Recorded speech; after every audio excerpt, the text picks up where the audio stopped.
Anginamukela ke nonke igama ubona kwakho uJoseph Okwandima. Kule ndawo ke bayibiza ngenyoni. Ubaba uJoseph Okwandima uyini ukuphi? Ekhaya isemsinga ngisebenzela eKZN Amafen Research Institute. Yep. So umsebenzi ukungithathe wayongibeka le ondini olumahlekile. Kodwa ke la isekhaya. Yeah. Ngoba kithi nje ukuthi ngale komfula sizawukhumbula ke lo mfula engikhuluma ngawo umzinyatha River. Sazi ke lo mzinyatha wona kwa umngcele fokaNgobe. Ngapha la esikhona kuthiwa kwaZulu. Ngale seNatal. Sinhlanhla ke baba Solwazi ngoba liphelanga leli gama. Hey, alphela. Bathatha balishadisa. Yisa bathashadisa. Ngijoke ke ngithi akubona lokho kuhlukanisa uKwaZulu noNatal ilona bridge ke samba ngalo le. So indaba ke niyibonayo ezingale iseNatal ke lapha isesilungwini la kwasekushawe khona phesheya komzinyathi ukuthi hayi nina kwaZulu ngathi niyahlupheka ngoba manje noma nifuna ukucacelwa noma ukuganwa funeka nilandele imigudu ethile ethi mangese wozanini ngapha nina nizohlala la eNatal na ufuna ukushada uzoshada yena ufuna ukugana uzogana so ingakho kwabona akunamntanti ingakho kwabona abantu bethi qungapha yabona ukuthi hayi ngathi isitolobho sikhulu awela umzinyathi nayibona ukuthi hayi kubi ngale abuyeze ngapha kodwa ke sila nansi intaba enomlando ebizwa ngeSandlwana osolwazi ke baningi aba interpreter noma abachaza leli gama lo ukuthi Sandlwana liqhamuka kuphi umlando ke wamaZulu akulendawo athi kwakuyigqunyana nje la lingenamsebenzi kangako la lingadume ngalutho nje kodwa ke emva kolempi yange 22 January 1879 wabe ke sekuduma kakhulu liqhamuka phi ke lona leli gama bathi iSandlwana akufanele ukuthi ngithi lokho kuliqiniso abanye bathi wantabale imisiseko sandla ke nasi bathi nangabo sifingo sithi ikakhulukazi na umemva kwayo sekusandla na ukuyabheka ukubone lokho abanye bathi amaZulu ayelwayibona lezi izinto ezimhlophe zayibekwa amangisi lapha ekanisile ngaphansi kwentaba okungamathende usayindlwana lezi zinto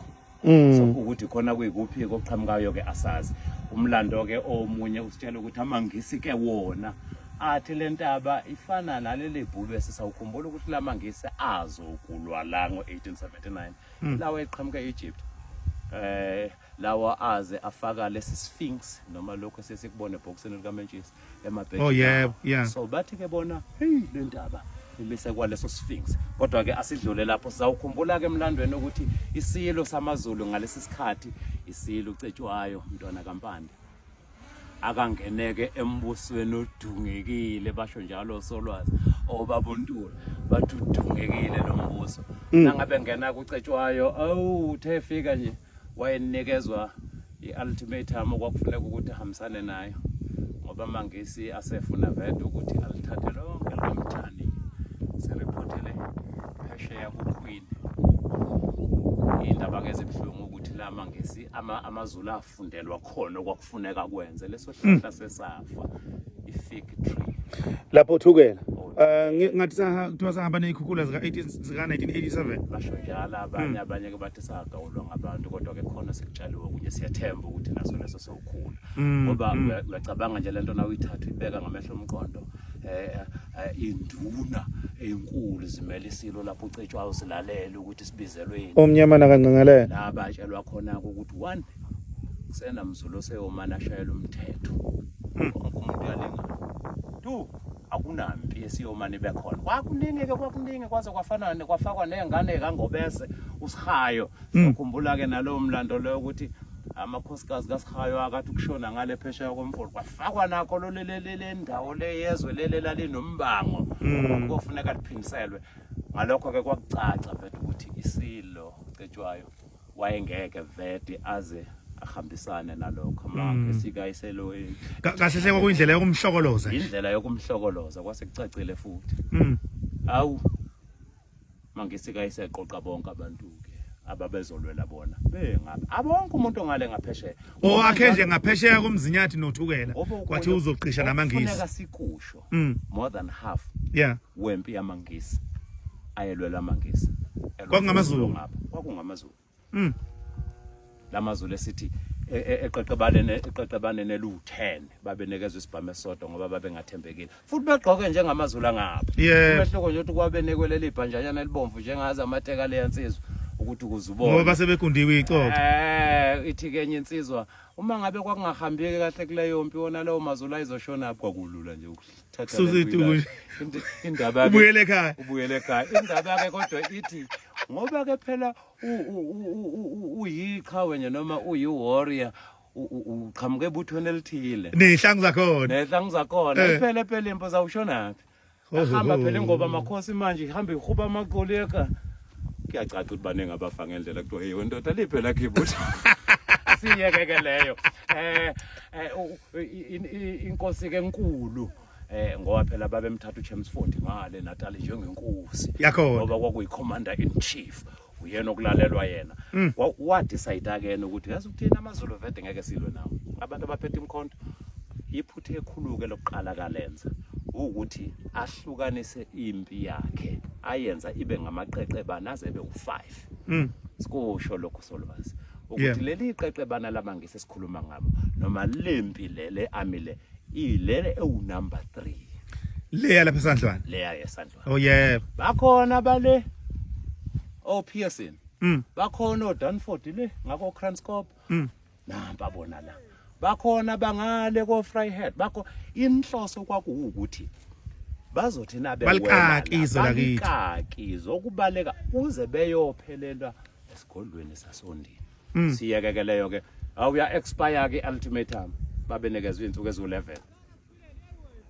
January babewela umfula njengoba kade sengikhombile nanti ishiyani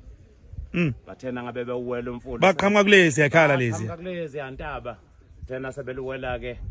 bahamba ke ngalezi ingqola zabo umgwaqo kawukho kuthiwa wawubabambezela kakhulu lesikhathi ke bewela kwenzakalani ngapha kwaZulu into ke ayimnandi kwaZulu ukuthi hey ayike akekho umzolo kwakuthiwa awisinambuzane babefithi laba bantu begijima izwe lonke into sekushaya umkhosi kwathiwa phelela Zulu phelela nokwakumnandi kokunye ukuthi ibutho uma ngabela lihamba lisuka la impi yonke kuthiwa sesiyohlasela ke manje emangeni lokuthiwa isekusemangeni khona nakho nje lapho umgwaqo phelela khona nomlando wakhona kwakubhekwa induna yalapho kube yiyona ezosihola ngoba yazi le ndawo amanzi sewathola kuphi hamba kuZulu uqhamuka ngapho lunde uziyoshona kohlazakazi kulezi yantaba nazi yalapha phezulu lo uqoqana khona koSiphezi uhlangana khona kukhona noJobe kaMatshana ngapha insizwe zaziwayo hey nabe qoqana ngapha laba kabamangisi sebeze bafika la nge20 eSandlwana engizocela ungenzela ke khona ngoba ngiyakwazi ungakwazi ukwenza lokho na ubheka la ngaphansi ususela zonke lezi zihlahla ngamehlo akho phansi kwendaba zonke lezi zihlahla uyazibona azike zezemvelo susa zonke lezi zindlu uzakukhumbula ukuthi uZulu bengakhe nje endaweni ezikanje ilade silima khona la uZulu wakhe endaweni esamaqhubu naye efika kamangisa kanisa ke kule ngcenye enkulu yeSandlwana le ithafa leya yebo kule yithafa lapha ya unenkanisa lapho awangawenza ke lento eyenziwa amabhunu ngo1838 enqola le Blood River awangagubha nogubha wathi ke naye sebuza uChelmsford ebuzwa abaphathi bakhe lengelani kodwa ungagubhi ngani wathi hey nina naze eSandlwana kuqinene kwakungaphela iviki ngisagubha nje iqiniso ke kodwa lethi ingoba wa underestimate amaZulu nje uthe sahleli ke la impimpi zathi uZulu ngapha asikusho lokho kwakuliqiniso kusho impimpi vede ngapha impi yonke ngapha kodwa ke manje